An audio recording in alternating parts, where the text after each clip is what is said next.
Winning is everything. Winning football games is everything right now for a lot of us. And what a night it was for the Baggers as we ended up winning this game 7 goals, 18-60 to 4 goals, 3-27. Slippery conditions, hot, stinky weather up at Darwin. And we're happy because this is where we wanted to be, you know, on all fronts.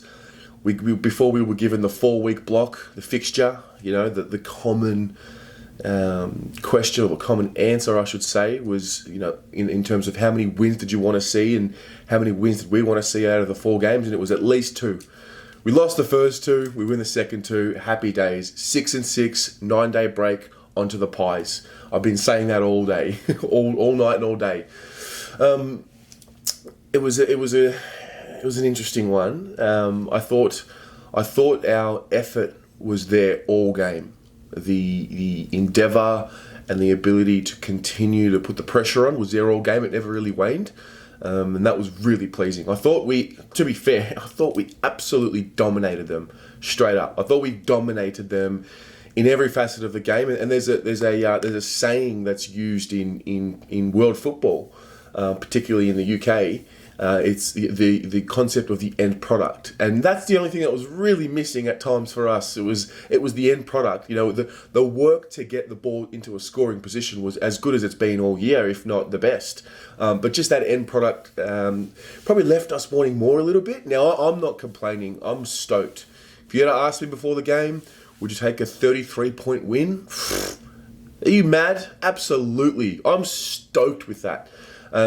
Because it's a win, tick, and there's room for improvement, tick, which tells me there's just so much more upside. And, you know, we all want the perfect game. We all want to win by 60 points every week. And all of a sudden, there were comments last night asking for a percentage boost. It's like, we're Carlton. We're not there yet. We're not a team to, be doing percentage boosts just yet. It's just fascinating, the conversation, and it just seems like we can never be happy with. We're spoiled a little bit. If we win, it's not enough.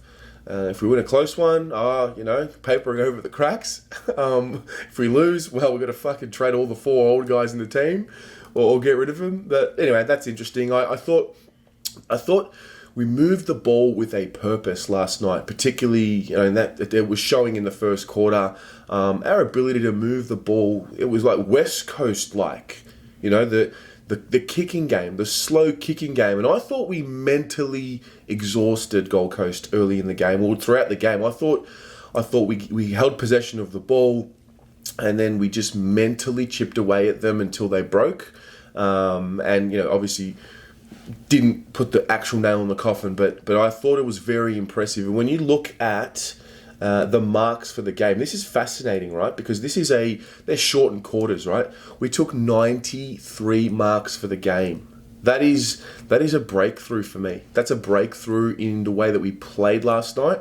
The composure, I've seen it at times this season where we start games like that, and then we sort of get into the game and then our heads are everywhere because we just want to win, and then we're not able to just stay composed. I thought it was a mature performance last night.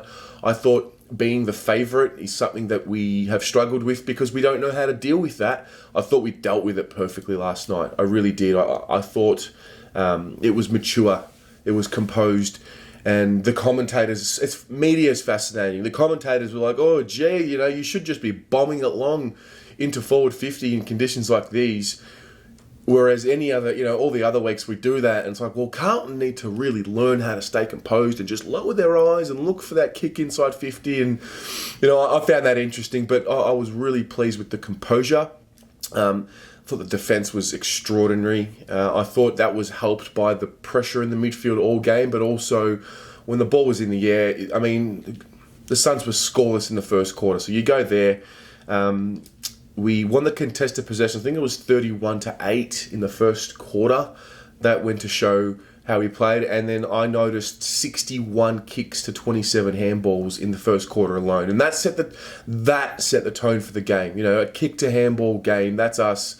And I was impressed. I thought the second quarter at the start, we wasted a few opportunities, and it's something that's happened a bit this year. We put ourselves into scoring positions, and the effort's there, and we win a contest, and we do all those right things, and we just don't get the reward. And that was what I saw happening at the start of the second. And then the Suns get 2 in a row, and you think, oh, no, surely not. We've been all over them all half. They've got 2 goals now. And the notion for me was, is this going to be something that allows them to become emotionally invested in the game? And then I took a note here. Here is the moment almost. I thought if they got that 3rd in a row, I thought, okay, here's the moment. The Suns have momentum. Who's going to step up? And I'm looking at that. And how good was the response? How good was the response? There was a passage. I think Fisher has that amazing passage, that amazing run.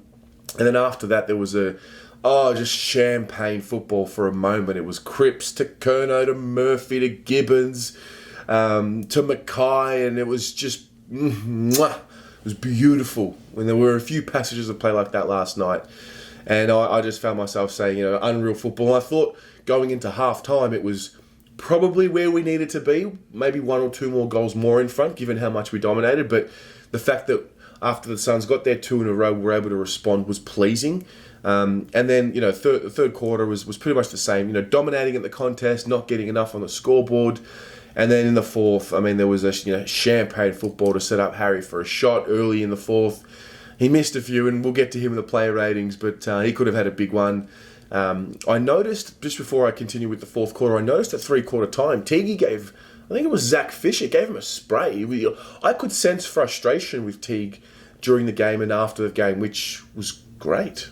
I thought it was great. I thought it was a sign of a guy, chasing the perfect game, and I think he knew that we could have won that game by more. And yes, that will be the learning and the practical element of the week ahead before Collingwood, because if we squander those chances against Collingwood, you'd think that they'll make us pay.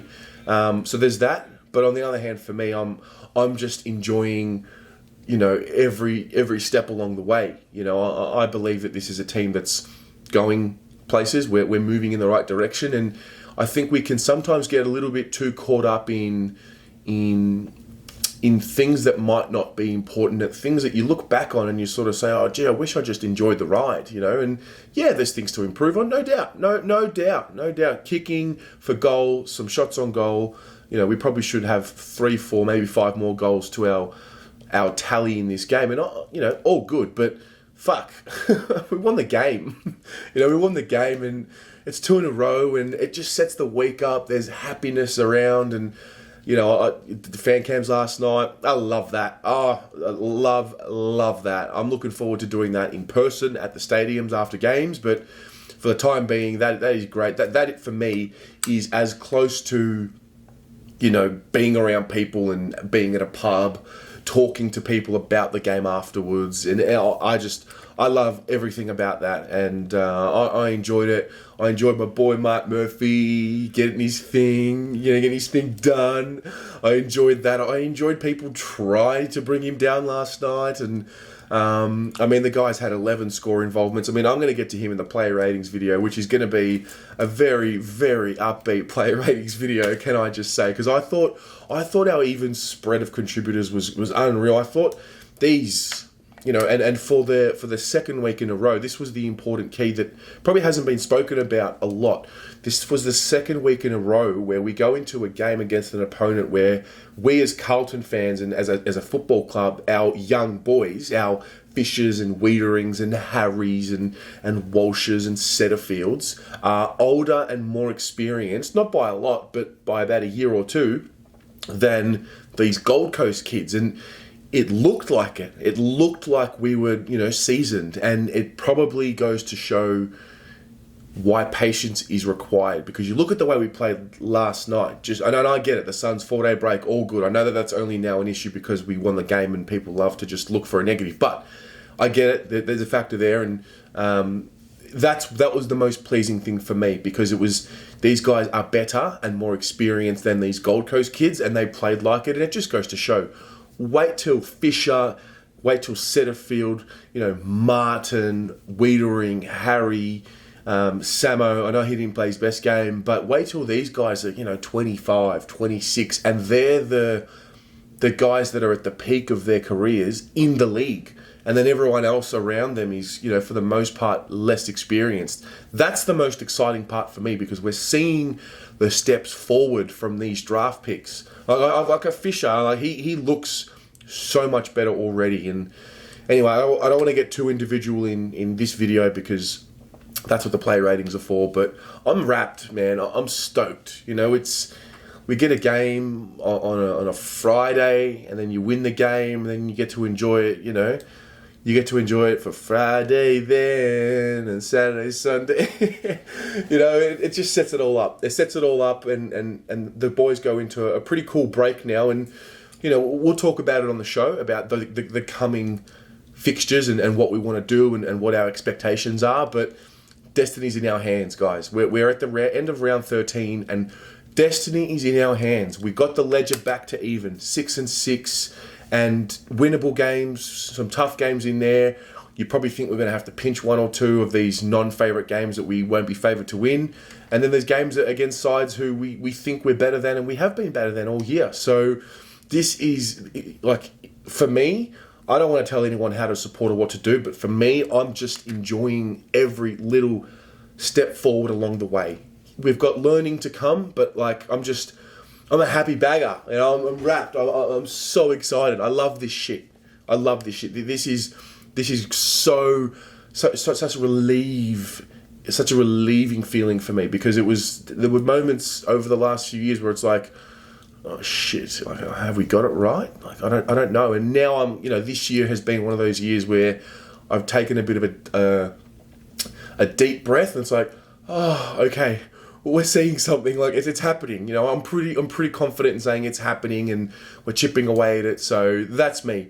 What about you? Talk to me about your experience. Talk to me about your feelings after the game. Did you want to get excited? Are you a little bit reserved because you felt like we should have won by more? End of the day, I get that. 7 goals, 18, that's not good enough. That's got to be rectified. So I can imagine that'll be the sentiment for all of us, that we should be putting more scoreboard pressure on. But talk to me about some of the the way that we move the ball and the composure and things like that. I think the other thing I should mention as well, we had 335 disposals, which was 94 more than the Suns, and we had 4 less tackles. We had 50 tackles for the game.